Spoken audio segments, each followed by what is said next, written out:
You're watching Fox 35 News Plus, streaming on Fox Local. Well, good morning to you and welcome into Fox 35 News Plus. I'm Garrett Weimer and thanks for joining us on this Monday morning live on Fox Local and on YouTube. Hope you had a great weekend, are well rested, and are ready for the start of the week. We've got a lot going on at this hour. I kind of want to let you know before we get into what we have ahead of the show for you. I want to let you know some of the things that we are monitoring right now. First of all, let me give you a live look in Houston, Texas, where the Tampa Bay Buccaneers will face the Houston Texans tonight on Monday Night Football. Coming up in our 2 o'clock hour later this afternoon, we are going to break down that matchup and learn more about what the Bucs need to do to pull out a win tonight on the national stage. Are also tracking some other stories, including in politics. When I want to bring up this tweet from Peter Schorsch, the publisher of Florida Politics, floridapolitics.com, reporting that Democrat Jerry Demings, the mayor of Orange County, expected to announce a run for Florida governor as early as this month. That's according to multiple sources telling Florida Politics, saying that several prominent Central Florida politicians have been told directly by Demings he intends to run in 2026. So certainly would be big news there. We are going to be following up with Peter Schorsch a little bit later this afternoon. We'll be speaking with him at 2 o'clock about this announcement, so make sure you join us for Florida Live this afternoon. We are also monitoring developments where President Donald Trump teasing at a potential deal to save TikTok. This is his post on Truth Social from a couple of hours ago this morning, saying the big trade meeting in Europe between the United States of America and China has gone very well. It will be concluding shortly. A deal was also reached on a certain company that young people in our country very much wanted to save. They will be very happy, saying I will be speaking to President Xi on Friday. The relationship remains a very strong one. Now, the Associated Press reporting today that a framework deal has been reached for the ownership of TikTok. We also know that President Trump has consistently extended what had been a deadline to shut down that app. And so this is something that has been in the works for a while, it seems. And again, the president kind of hinting at a potential deal for TikTok. So a lot going on this morning. Want to let you know some of the other things that we are tracking here and that we'll have for you in this 11 o'clock hour here on Fox 35 News Plus. Coming up around 11:30, we expect to hear from several advocacy groups holding a virtual news conference talking about new census uninsured rate data, specifically for the state of Florida. They're going to be talking about what that means, what concerns them about that, and what they want to see lawmakers do in response to that. So again, that's expected around 11:30, and we will bring that to you live when it begins. Coming up in about 20 minutes, we're going to talk with Tim Walters, who's the sports editor of the Florida Times-Union and Florida Today, a new segment we're calling Monday Morning Quarterbacking, where we look at some standout performances from the weekend that was in the NFL season. Also, maybe some things that made you scratch your head a little bit, and we'll look ahead tonight as well to that Bucs matchup on Monday Night Football. But we begin today with two young suspects arrested for vandalism of an elementary school. Check out this video from this body camera video from Volusia County deputies responding to the school, Friendship Elementary School in Deltona, for reports of a fire alarm, and this is what they found.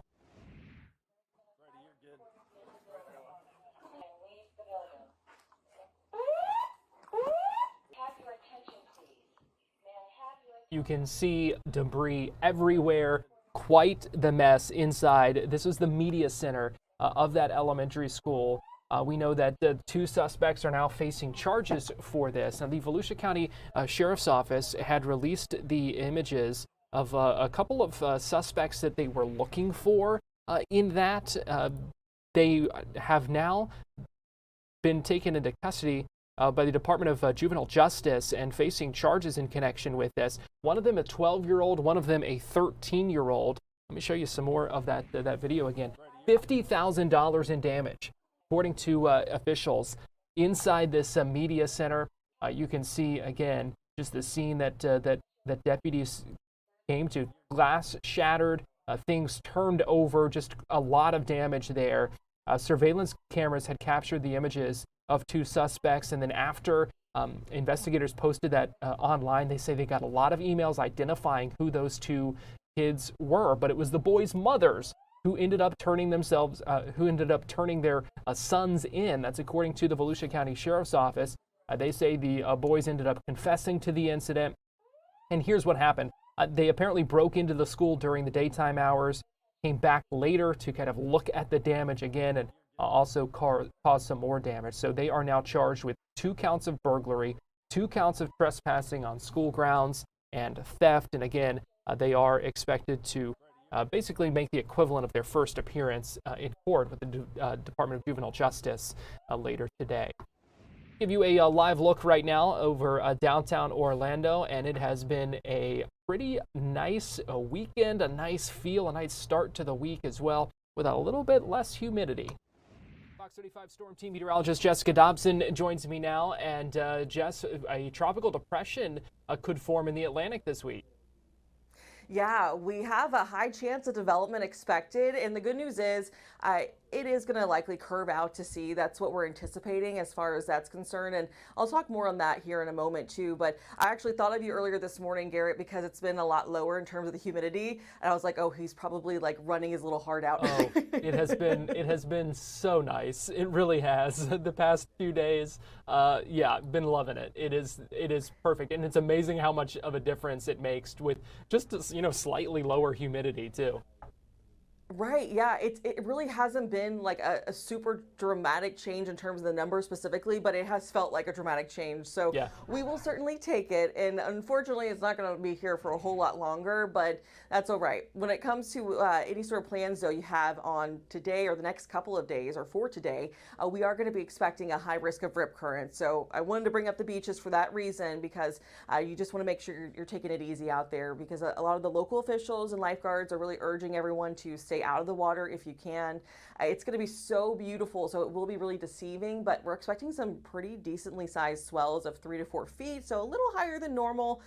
So just keep that in mind, but the rip current risk is going to be high, and they can be very dangerous. So if you do decide to get into water, make sure you're swimming near that lifeguard stand, and also just make sure that you're not getting into the super deep water. Swim in groups if you can. So just a couple of quick reminders there. When it comes to today's forecast, though, it is going to be a really pleasant day still, very similar to yesterday, not too far off from what we normally would see and feel this time of year, with a high of 89 degrees in Orlando. But the fact that our rain chances are only at a 20%, I mean, this is really kind of our first little taste of fall, and it has felt really nice. Even this morning, if you stepped outside, it was like it truly was a breath of fresh air, because it was such a noticeable change. And this afternoon, it's still going to be a little on the hot side, but the humidity, as we always say in Florida, it's not the heat, it's the humidity. But yeah, today it's not going to be quite as unbearable, and it's going to be much more manageable compared to what we have seen and felt in the past, of course. So we're starting to inch our way a little closer towards more of our pleasant months here in Central Florida.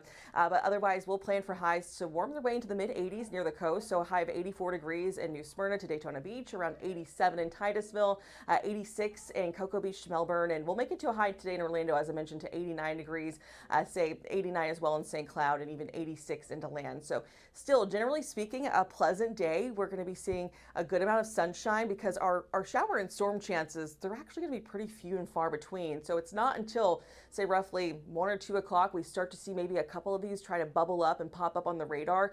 And you'll notice too, a lot of these are going to be staying closest to the coast. So we'll see them drift their way further inland as the afternoon and evening wears on. But generally speaking, we're just going to be seeing a couple of these heavier showers and a few thunderstorms possible, mainly in Brevard, and also into Volusia County. A couple could linger and make their way towards Palm Coast and Flagler County, but it's also worth mentioning we could see a few of these try to get going, say in Seminole County, Eastern Orange County, and into Osceola County. That typically happens a lot of times in Brevard County. We see these downpours and showers work their way a bit further to the west, and that's going to be something we're watching for today as well. But 20% chance, certainly going to be manageable. Now, when it comes to the tropics, this is something we have been tracking, and it might feel like a little bit of deja vu because a couple of weeks ago we did have that high chance of development for what we thought was going to be Gabrielle, but it fizzled out pretty quickly.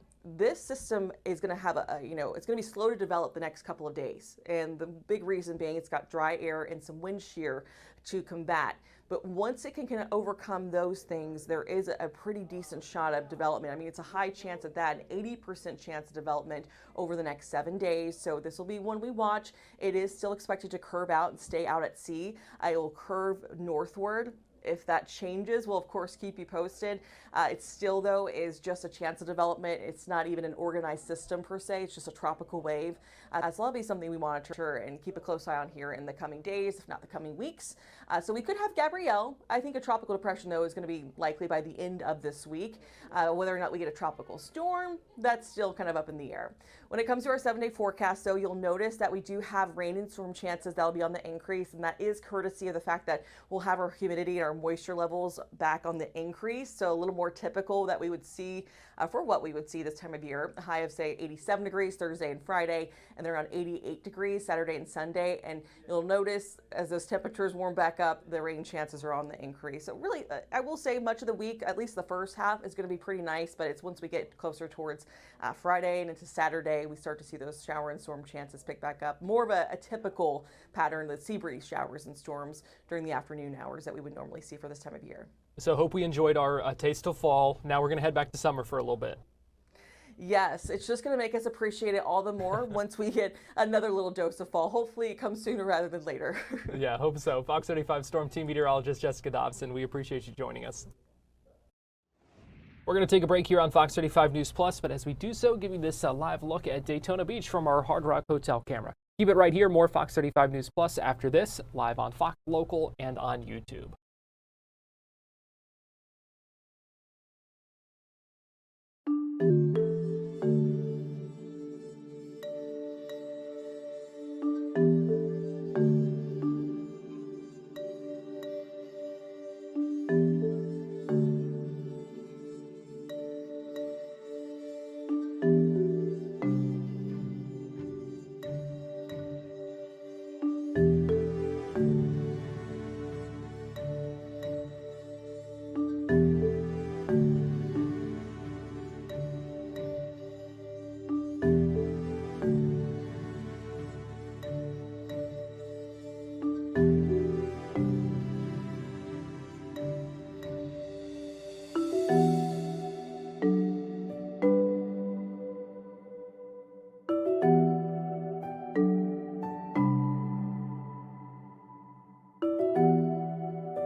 You're watching Fox 35 News Plus, streaming on Fox Local. Welcome back into Fox 35 News Plus. I'm Garrett Weimer, and thanks for joining us on this Monday morning, live on Fox Local and on YouTube. Well, in case you missed it, hundreds of pages of documents detail how investigators believe suspended Osceola County Sheriff Marcos Lopez was involved in an illegal gambling ring. Fox 35's Manny Martinez has the details. Suspended Osceola County Sheriff Marcos Lopez's life was upended the morning of his arrest in June. These investigative documents detail the suspected illegal gambling ring and people behind it or benefiting from it, prosecutors say Lopez helped protect. Krishna Deokaran, the suspected ringleader. Kate Ying Zhang, still wanted, prosecutors say was an investor. Sharon Fedrick, believed to be a manager. Sheldon Weatherholt, suspected of handling leases and utilities. Carol Cody, investigators say was the bookkeeper. And Lopez's estranged wife, Robin, suspected of setting up a fake company to facilitate a payment. Investigators say Lopez himself found this location in Osceola County after conducting a raid on the previous business. The documents show the gang racked up more than $21 million in profits from the time they started in 2022 through August of last year. The investigation began with a tip in 2022 and focused on the suspected leader, Deokaran. Investigators zeroed in on him and learned of his relationship with Lopez. They say it began in 2019 before Lopez was sheriff and grew over time to become friendly enough to pose for pictures with each other. But despite being the center of the investigation, Deokaran has so far avoided arrest, likely in exchange for information, according to attorney and legal analyst Jeffrey Golub. Because they're going to testify in the state's favor. When you do a proffer, everything you say, it can't be used against you. Page 95 details how Deokaran told investigators he first paid Lopez profits from the gambling house in August of 2022. Payments continued every month after that, he said, a minimum of $10,000, a maximum of $35,000, with the suspended sheriff's total take somewhere between $600,000 and $700,000. The report says Deokaran stated that he never asked Lopez what he did with the money, but he did notice that Lopez upgraded his wife's vehicle and bought a new house. A few lines later, the report says Lopez introduced the idea of opening a second location, stating he wanted his girlfriend, a realtor in Osceola County, to go into partnership with them. The report also says Lopez shielded the gambling house from investigating deputies more than once, starting with texts like this one. Investigators say a picture of an Osceola County Sheriff's deputy inside the club paired with this message from Deokaran to Lopez. Do you know this guy? He said he's a cop. He came into the room in Kissimmee taking pictures. And the same day investigators raided the Kissimmee location last August, investigators say Lopez called the head of the MBI to ask for details, even though the MBI says it had met with Lopez and the sheriff's office about this investigation months earlier. Investigators say Lopez's call to the director of the MBI was 23 minutes after he called Deokaran. That was the last time investigators say the two spoke over the phone. That sounds like, a big investigation. They took a lot of time, did a lot of interviews. Nothing's airtight. I've certainly had cases where you have tons of evidence and yet they're still missing things that they needed. As Fox 35's Manny Martinez reporting from those documents, that affidavit that just became available on Friday. We're going to take a break here on Fox 35 News Plus, but we will be right back with more after this.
watching Fox 35 News Plus, streaming on Fox Local.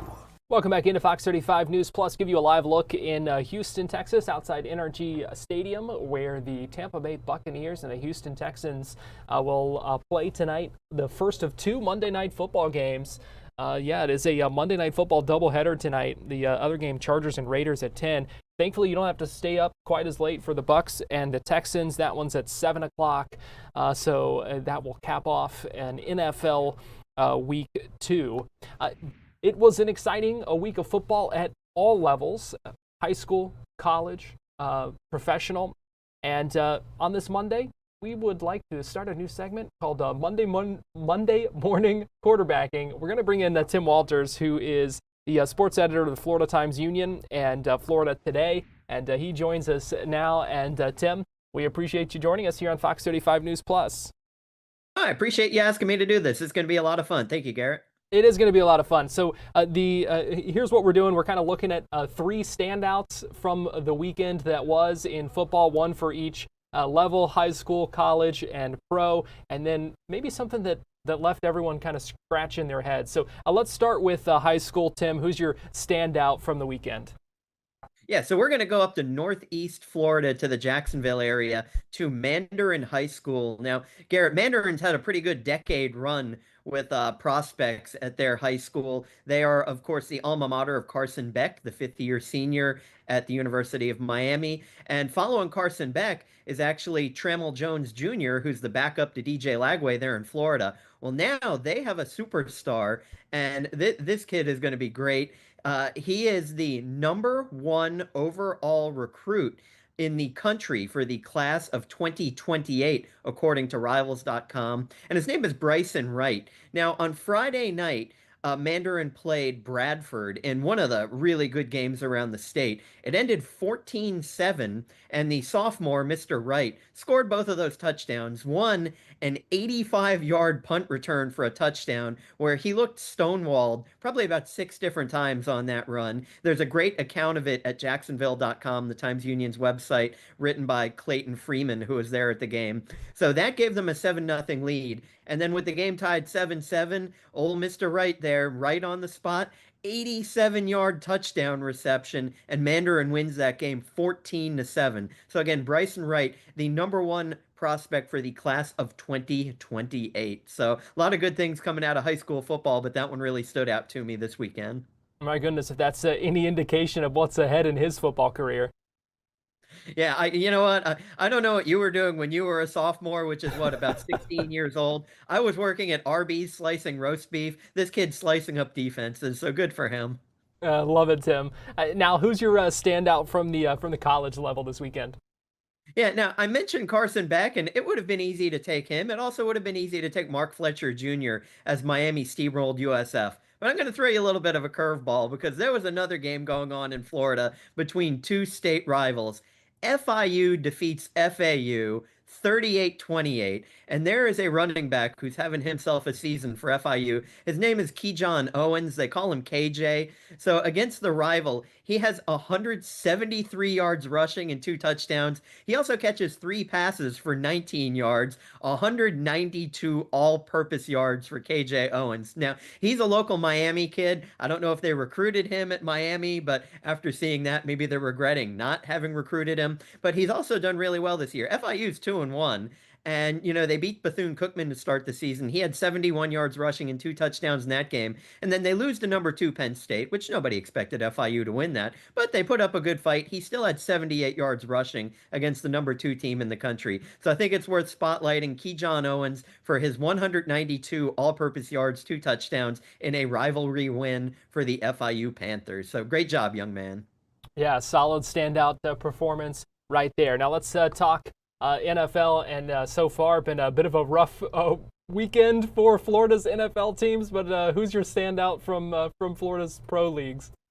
Yeah, I wish I could just go into the future and pick someone from the Bucks game because I'm Right. sure somebody there will have a better weekend than anyone on the Dolphins or the Jaguars. But, I looked through this thoroughly, and it was nice to see Tyreek Hill have more than 100 yards for the first time since the first game of 2024. But I actually would like to spotlight the Dolphins running back, Devon Chan. Now, again, if you look at it on the surface, you're like, gosh, he's a running back, and he only had 30 yards rushing and no touchdowns.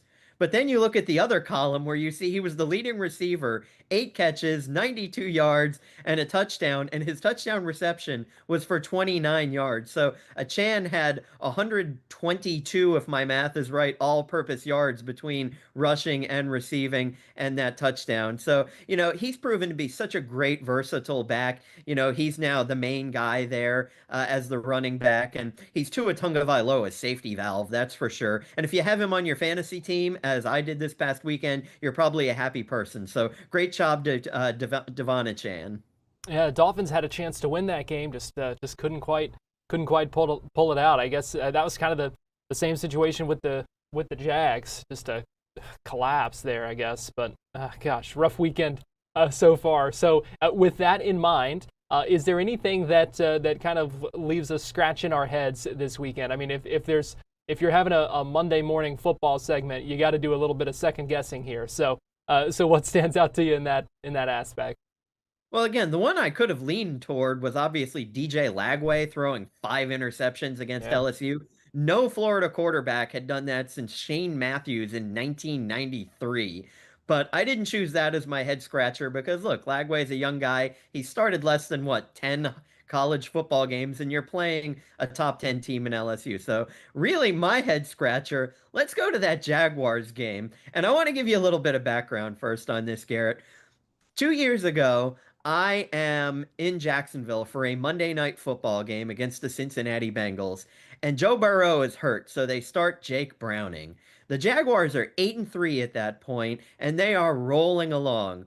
Well, then they run into Mr. Browning, who I honestly had never even heard of. He goes 32 for 37 for yards, a passing touchdown, a rushing touchdown, and he leads Cincinnati to a 34-31 overtime victory. And that started the downfall of Doug Peterson. The 8-3 team loses 5 out of 6, misses the playoffs, and then goes 4-13 last year. We all blame Mr. Browning for it. Well, yesterday, the Jaguars are playing well, team's looking good, Joe Burrow's struggling. He goes down with injury, and everyone gasps, not because Burrow was hurt, but because, uh-oh, Jags fans, here comes Jake Browning. And Jake Browning did what Jake Browning does, and that's defeat the Jaguars for some odd reason. Now, he didn't play wonderfully. He had 3 interceptions, but he was still 21 for 32 for 241 yards. He had 2 passing touchdowns, and then with 18 seconds left, he has the game-winning touchdown where he dives over the line and they defeat the Jaguars 31-27. So I don't know what it is about Jake Browning, but if he only played the Jacksonville Jaguars, I think he'd be a Hall of Fame quarterback. Gosh, deja vu all over again for so much pain at the hands of all people, Jake Browning. Who would have thought? Yeah, and the Jaguars, look, they played a lot better in that game. I think that the Yeah. pass interference call on Travis Hunter, that was kind of a load of garbage. Look, they're both kind of hand fighting. He wasn't pulling at a jersey. He wasn't holding on to him. He got his head around. He blocked that pass away. I think on a fourth down play, and I think Liam Cohen said it best. He's like, you'd like on a fourth down, you'd like them to earn it, but instead you get that chintzy call on a rookie. I thought that was pretty bad. But, the Jaguars looking a lot better. They were an eyelash away from winning. But, the Jake Browning effect, scientists will be studying it for years. Tim, what do you think about the call of Liam Cohen to go for it on fourth and whatever it was that kind of set up that final drive by the Bengals? Oh, I was totally with him because I'm thinking in my head, you kick the field goal, you're up by 6, they're going to lose by 1. I felt it. That's what happens in the NFL when the NFL does NFL things. So he decides to go for it. He even said after the game, he said 100% the analytics say go. He knows they're going to lose by a point if they don't try that. And you know what? Again, just some sloppy play, penalties. I mean, that really kind of killed the Jaguars in the second half, and that certainly killed what was going on there. And drop passes. I mean, Brian Thomas, Jr., he's got to be better. It's weird that he played so well last year with Mac Jones. What a great day for the 49ers yesterday, by the way. But, just to see him not reaching for balls, he looked a little lackluster. De'Ami Brown, who had a really good first half, also dropped a catch. Trevor Lawrence, I thought, played a really good game. And if you look at some of the things he did, there were some pretty bad interceptions, but they weren't his fault. A couple of them were tipped. One was somebody didn't run the area they're supposed to. So, Trevor Lawrence looking a lot better, but he really needs help from number one, his receivers catching the ball, and number two, his guys avoiding those costly penalties. All right, Timothy Walters, the sports editor of Florida Times Union and Florida Today, and we appreciate you joining us here on Fox 35 News Plus to break down a fun weekend of football. Absolutely. I appreciate it as always, Garrett. And next week, I will try and bring the thunder even better than I did this week. All right. Tim Walters always bringing the thunder here. Tim, we appreciate it. Thanks. We're going to take a break and we'll be right back. Awesome. Thanks, Tim. I really appreciate it. That was a lot of fun.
You're watching Fox 35 News Plus, streaming on Fox Local.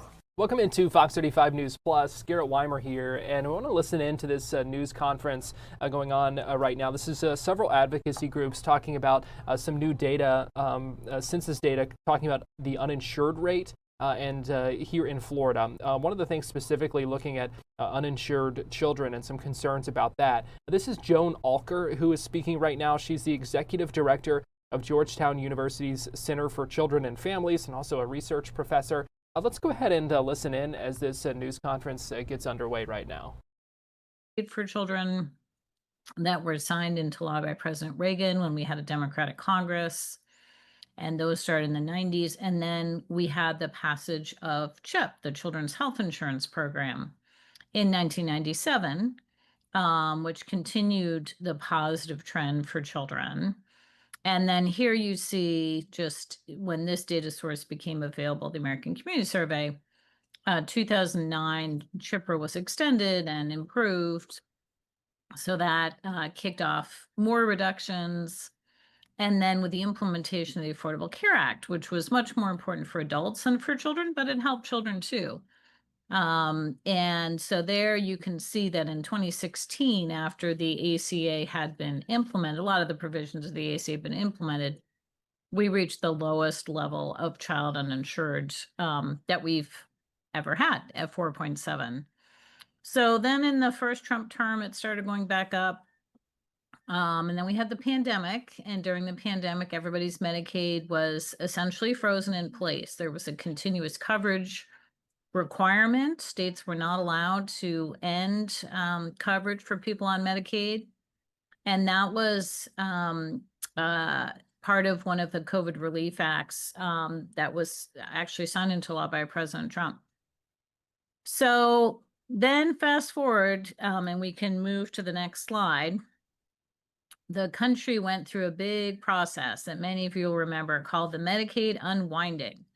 And this is where states had to check eligibility for everybody on Medicaid. And as you can see, we kept really, really close track of this at Georgetown Center for Children and Families. We have a lot of data on our website. And you can see here that there was a lot of variability in states. Now, of course, this is number of children that's going to depend on if you're a big state, obviously you're going to have more children. But you can see that there was quite a lot of variability. And Florida had a net enrollment decline during its unwinding period of about 20% of children covered in Florida's Medicaid program, over 500,000. And that was a concern to us at the time. Texas, you see, jumps right out there, and they had big declines because most children who are uninsured today are actually eligible for Medicaid or CHIP, but they're just not enrolled. And so we knew that as opposed to adults who would be more likely to have gone over the income eligibility level because it's lower for adults, and it's very low in Florida.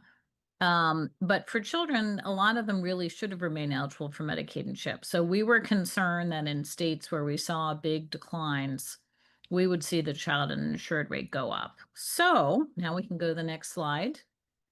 Indeed, we did, as we saw in the first slide, but there was a lot of variation by state in what happened. Florida, there were 22 states overall who went in the wrong direction, whose uninsured rate went up from the period of 2022 to 2024. That's the period we looked at because that is, starting before unwinding started to when unwinding was mostly done in most states. There were a couple of states that actually took even longer for children to try to protect them. But for the most part, we can look and see where states are. So we see that 22 states went in the wrong direction, and only one state, New Hampshire, went in the right direction during this time period. Florida's uninsured rate went from 7.4% to 8.5%. So a pretty big jump.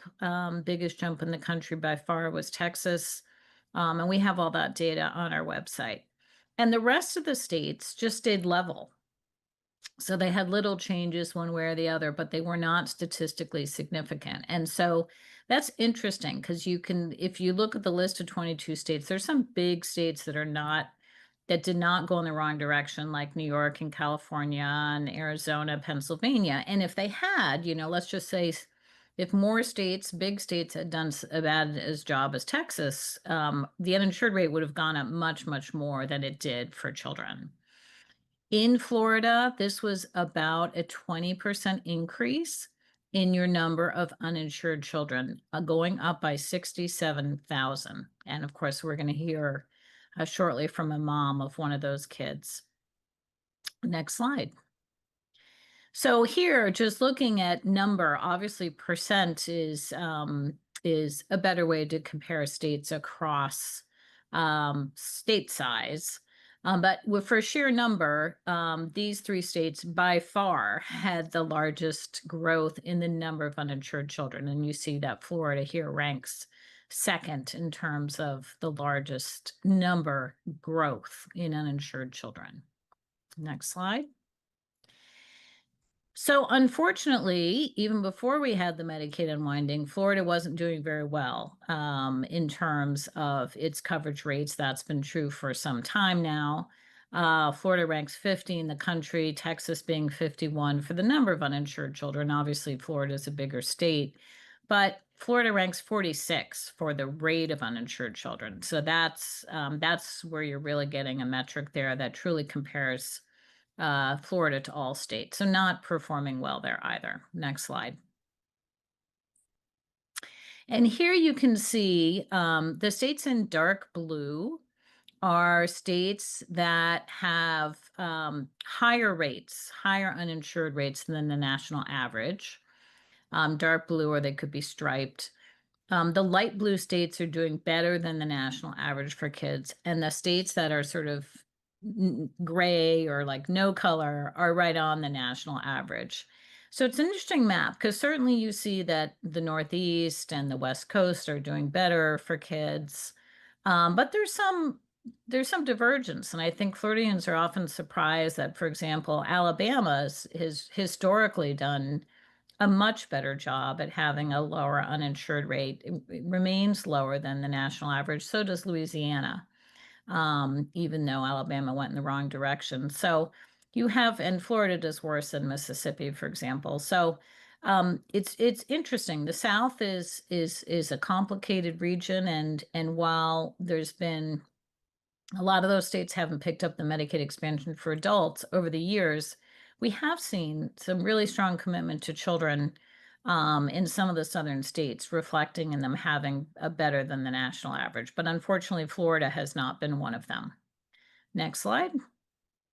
So on that point, we just finished a big congressional debate, the budget bill, the One Big Beautiful Bill, as it's so called, which unfortunately included the largest cut to Medicaid in the program's history, nearly $1 trillion of cuts to Medicaid. And one of the things that we heard from proponents of these cuts and also members of Congress who voted for them is that they were doing this, and a lot of the cuts are targeted on the Medicaid expansion group, which is the adults that obviously Florida hasn't picked up that option yet. That this had to be done because the program had to be protected for the truly vulnerable, the truly needy Medicaid beneficiaries, including children. Children were talked about a lot as, no, we've got to cut Medicaid because we want to help children and help seniors and people with disabilities. Now, this argument is false for many, many reasons. Medicaid covers nearly half of all children in the country, so cutting $1 trillion out of their primary health insurer is not going to help them. But I think this slide underscores just how false this argument is, because by that logic, states that have not expanded Medicaid to adults should be doing better by children. That's the implication. And you can see here that non-expansion states already had a higher child uninsured rate in the beginning of the period we looked at during the continuous coverage period. And they saw a much bigger jump in their uninsured rate for children. And arguably, they had more resources to concentrate on children because they're non-expansion states. And yet they did worse by children. So this presentation continuing. Again, this is Joan Alker from the Georgetown University School of Public Policy. She is, let me find her official title here, the executive director of the university's Center for Children and Families. She's a research professor as well, and speaking right now, kind of kicking off this news conference, talking about new census uninsured rate data, specifically when it comes to looking at the kids who are uninsured, as she was discussing there. We're going to take a quick break here, but we'll get you right back inside this news conference as it continues when we come back.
Welcome back into Fox 35 News Plus. I'm going to get you back inside this news conference. There are several other organizations who are also speaking here. Right now, we are hearing from Sadaf Knight, the CEO of Florida Policy Institute. You also see Scott Darius there. He's the executive director of Florida Voices for Health. We expect to hear from him shortly as well. So let's go ahead and listen back in. Fall under that eligibility threshold, meaning that they would have been able to enroll in Medicaid had Florida expanded our Medicaid program. So expanding Florida's Medicaid program is a critical solution that would allow millions of Floridians to keep their healthcare coverage and save lives. And this is why FPI, alongside with Florida Voices for Health, is proud to co-chair Florida Decides Healthcare, which is the ballot initiative to expand Medicaid in Florida. We also published just last week a blog about a few other policies that the state has passed but has yet to implement that would further expand access to healthcare. One being the expansion of our children's health insurance program, KidCare, which has yet to be implemented, and another being a policy passed back in 2020 that would bring millions of dollars in health services to serve children in our schools. And you can learn more about those on our website, www.floridapolicy.org. With that, I'm going to turn it back to Sonia. Thank you. Great. Thanks so much, Sadaf. Next up, we have Scott Darius, who is Executive Director of Florida Voices for Health. And he's going to go into a bit more detail about what's happening with Florida's KidCare program, and also an effort to get the state to implement the expanded eligibility. Awesome. Thank you, Sonia, and good morning, everyone. My name is Scott Darius, and I'm the Executive Director of Florida Voices for Health. Florida Voices, we're a statewide health advocacy organization with the mission of improving access to healthcare for all Floridians, and just really grateful to be here today. Like we heard from Joan, Florida, has more recently been on this roller coaster when it comes to coverage for what I think we can all agree is a group that really deserves our consideration and protection: children. After decades of making steady progress, we launched into this era of uncertainty and policy changes that have really undermined the progress that we've been making after all that time. And then after getting through the challenges of the pandemic and the Medicaid unwind at the end of the public health emergency, Florida's legislature actually did something incredible. In 2023, there was a bipartisan effort to raise Florida KidCare eligibility to cover children in families who are making between 200 and 300% of the federal poverty level. Unfortunately, the promise of that pretty remarkable achievement has not been realized because Florida continues to drag its feet in terms of implementation. And while the delay stems from, I think, our governor's resistance to the federal requirement that all kids remain continuously covered, even if there are delays in premiums, the issue still has not been resolved despite a new federal administration. The feds in the state recently negotiated a stay in their ongoing litigation that actually expired this past Friday. The stay did. And there haven't been any real reports of progress other than a filing that mentions that the two sides are still working it out. But who gets hurt in the meantime, right? It's a thing that's existed since 2023, and here we are, September 2025, and it hasn't been implemented. So who has suffered in the meantime? And sure, there are the hardworking parents who would benefit from access to this incredibly affordable option for health coverage, especially while the ACA enhanced premium tax credits are still an option, but as we just heard, are set to expire. But it's really Florida's children with disabilities and chronic conditions, long-term illnesses, and their families who are suffering unnecessarily at this moment. I know we'll hear from Jennifer in a moment, who will share her own kind of personal experience, and I think that should be what carries the day. But for some of the families who aren't here, I'll mention kids like Maverick, who's a 5-year-old kid from Duval County who loves his siblings and has a taste for creamy mashed potatoes. But Maverick was born with over 30 medical conditions, including chromosomal disorder called Cri-du-chat. I don't know if I said that right. Yeah, and his dad works full-time. His mom is working part-time in a daycare, but also is pursuing a nursing degree part-time. And when they're not working, they're taking care of their family. And during the public health unwind, Maverick was moved off of Florida Kid Care and into Florida Healthy Kids because their family was deemed to be earning too much money. And due to the caps and therapies in Healthy Kids, Maverick's really been unable to maintain the several treatments that he needs. Yeah, it's really put him in a really difficult position, including the loss of his speech therapy, which has been helping him to learn to communicate with his loved ones. So with this coverage gap, basically, that these families find themselves in, his mom, Jacqueline, she really expressed that she feels like she's being asked to quit working altogether for her son to qualify for this coverage when the state really has already passed this provision. And so all that to say, we can do so much better for families like Jacqueline's and Maverick's. And in fact, we already have. We just haven't implemented it. And so we're calling on our state leadership to move this forward and for all of our state officials to really ask the question about what's going on. Thank you. Thank you so much, Scott. We're going to go ahead and take another break here on Fox 35 News Plus, but we'll be right back.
You're watching Fox 35 News Plus, streaming on Fox Local. Welcome back into Fox 35 News Plus. I want to give you a live look right now ahead of the news conference where we expect to hear from UCF head football coach Scott Frost in the next few minutes. He is expected to begin holding his weekly news conference at noon. Didn't have one last week ahead of what was a bye week for the night this past weekend, but they are getting ready to play UNC, the North Carolina Tar Heels, coming up this weekend. They are the Knights are 2-0, and they will play the team that is coached by Bill Belichick, the former New England Patriots coaching legend, who is now the coach of the Tar Heels. That game coming up this weekend, 3:30 on Saturday. You'll be able to watch it right on Fox 35. We do expect to hear from Scott Frost here in a little bit. And we will bring that to you live as soon as it begins. In the meantime, though, we do want to get you back to this news conference where officials, some advocacy groups, I should say, are speaking about the uninsured rate in Florida, talking about some steps that they want to see state and federal leaders take as well to protect health care coverage. Let's go ahead and listen back in here. Therapies and treatments whose expenses were all covered entirely. 2 years ago, in 2023 at December, Hayden was dropped from CMS without any notice. I only discovered this when I tried to make an appointment for him, and I was told that we no longer had coverage. After extensive calls to see what had happened and how I could rectify the issue, I was told that the dismissal was due to our income level, actually, no longer meeting the maximum amount allowed. Since then, Hayden has been uninsured. He has already missed critical follow-up care, including his biannual cardiology appointment, his echocardiogram, and EKG that he needed to have done 2 years ago, which have been overdue since April of 2024. These are not optional visits. These are life-saving checkups. His had kid care expansion been implemented when it was passed almost 2 years ago, Hayden would already be covered. Instead, we've been left in limbo. Right now, our only hope is that my husband, Hayden's stepfather, can cover him under his workplace policy, where he works as a mechanic for the Lee County Fleet Department, repairing the ambulance that serve our community. But even then, we don't know if Hayden's pre-existing conditions will be covered. And we worry whether we can afford the high deductibles and out-of-pocket maximums, given the sheer number of specialists and testing Hayden receives. Neurology, immunology, cardiology, endocrinology, genetics, ENT, and gastroenterology, just to name a few. We are a one-income household, and like so many Florida families, we are struggling to stay afloat and doing all that we can, but without reliable and affordable insurance for children with complex health needs, families like ours are being forced to choose between care and survival. That's why the expansion is so important. Children like Hayden don't get a second chance to grow up healthy. They can't wait for political delays. They need coverage now. Thank you for listening to our story and for working to make our family safe. Great. Thank you so much, Jennifer, for that and for sharing your story. Thank you.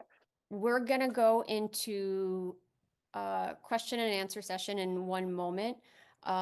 Just a note that in the follow-up email that'll have a link to some resources will be a blog from Georgetown CCF about how new federal protections are in place as of June that should address annual and lifetime benefit caps in CHIP per Scott's story, and no more waiting periods.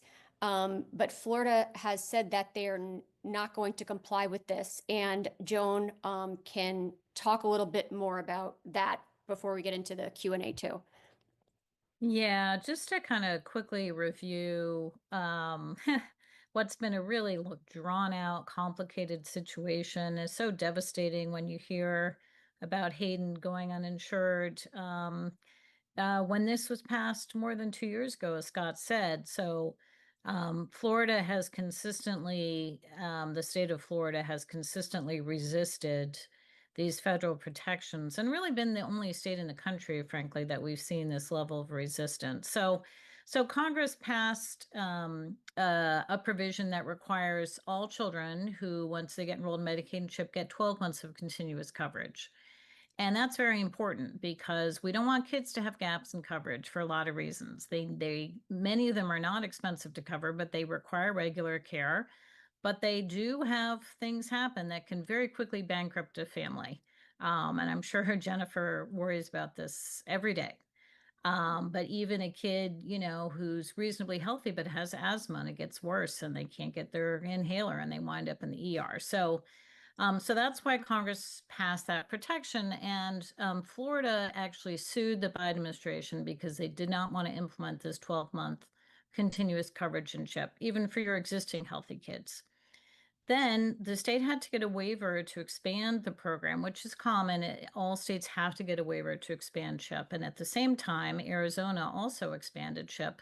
They got their waiver. They're done. They've already got more kids in their program. But Florida got held up because instead they sued the Biden administration about this protection for children. And that's where you heard that is not resolved yet. That waiver is still pending, even though we've had a change of administration. They had to report to the court last Friday. And basically they said, they want to keep the case on hold because they're still figuring this out.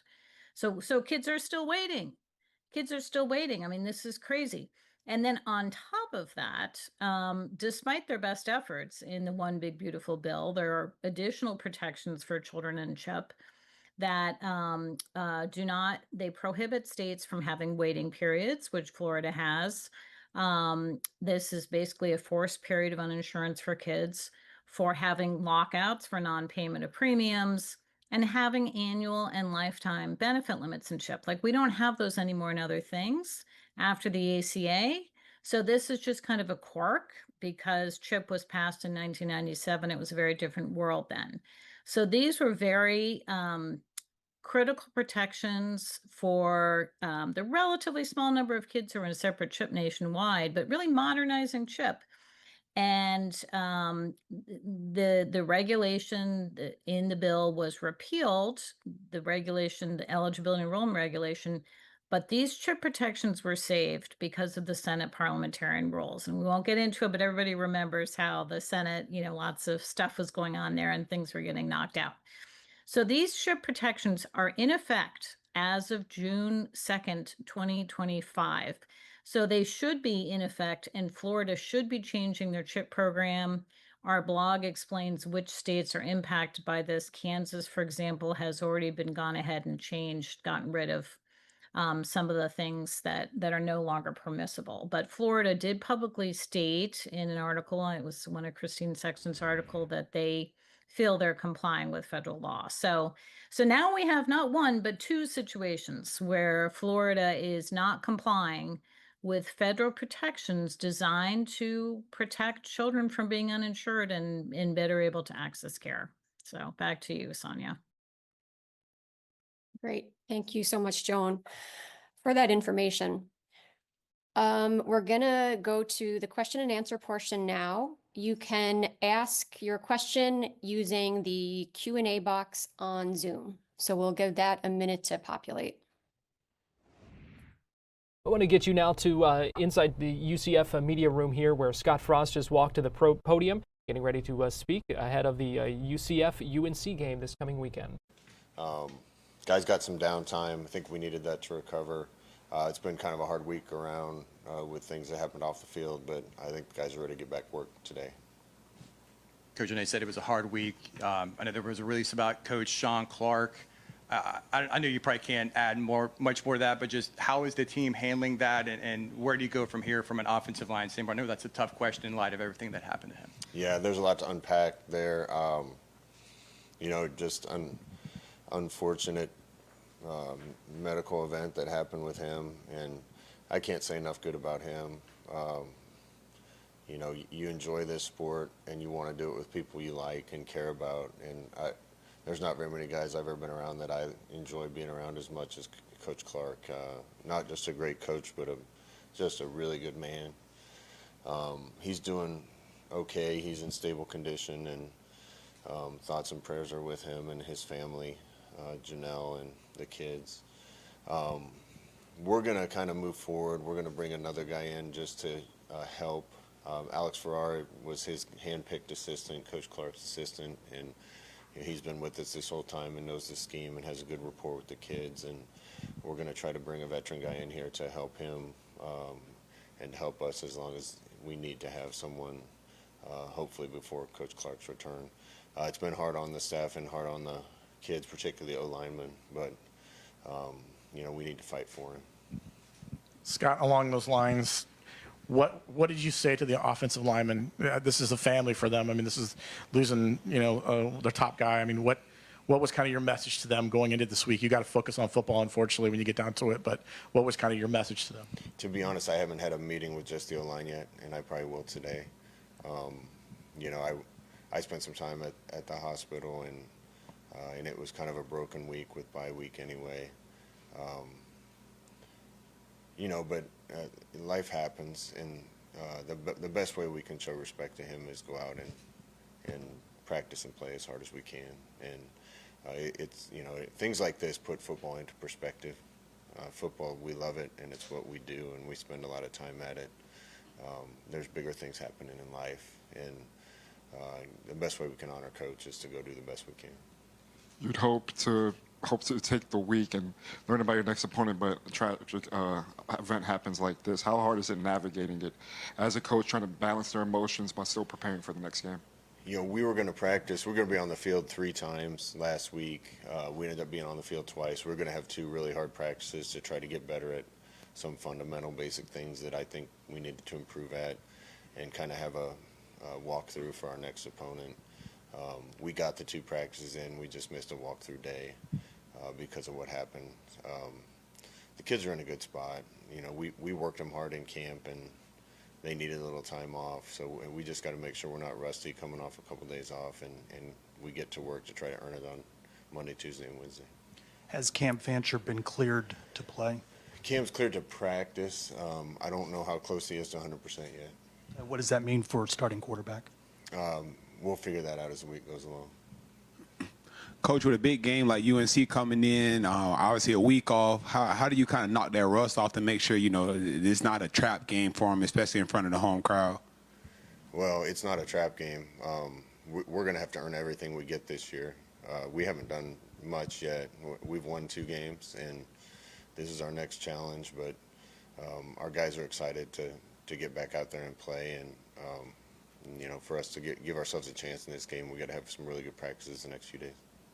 Obviously, you played for Bill Belichick in New York. How would you describe that experience, and how did it maybe shape the way you approached your coaching career? Yeah, I was with Bill for 2 years. I can't say enough about how intelligent he is and how much football he knows. And that was before he went on a run as a head coach. So a tremendous amount of respect for what he's accomplished in the game. What are the challenges that a Bill Belichick defense kind of presents and stuff that you've seen on film this year for the Tar Heels? Well, having played for him, he's going to try to take away what you do best in every game. It's going to look a little different in every game. And because of that, I think we need to be ready against multiple things and be ready to adjust during the game. What do you remember from your playing days from Coach Belichick back then, 20-plus years ago? What do you remember about him and just kind of what he was like? Just how smart he was. It was a really good staff. It was him and Mangini and Groh and Romeo Crennel, and don't want to leave anyone out, but it was a really good defensive staff, and you can't help but learn a lot when you're around those type of guys. Maybe this is just fan perception, but it always feels like maybe some of the college game kind of flowed up to the NFL. How has the NFL game kind of flowed back down to the college game now, especially with Coach Belichick, your experience in the NFL kind of coming down to the college game? I'd say NFL and college are more similar now than they've ever been. I think there's some college things that have leaked up to the NFL and NFL things that have come down, and no play or defense or anything's a secret anymore because everybody sees it on a weekly basis, and that just means you have to do what the basics and the fundamentals well. Obviously, this is going to be a nationally televised game. Is there a different energy? Would you say maybe there's a chance this is a statement game for you guys? No, we're not putting anything more into it than it's just our next test.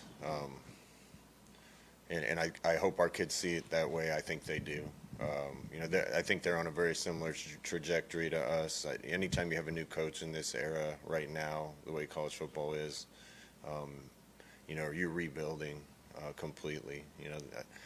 I watched one of their games. They said they had 70 new players. We have 69 new players. It takes a while to get all those players playing together and to the level of your expectations. And I think we're on a similar path to them with similarly new players and new teams. Scott, this is a big game on a national stage. What would this mean for the team to get a win and to start 3-0 going into the season? It's just another game for us.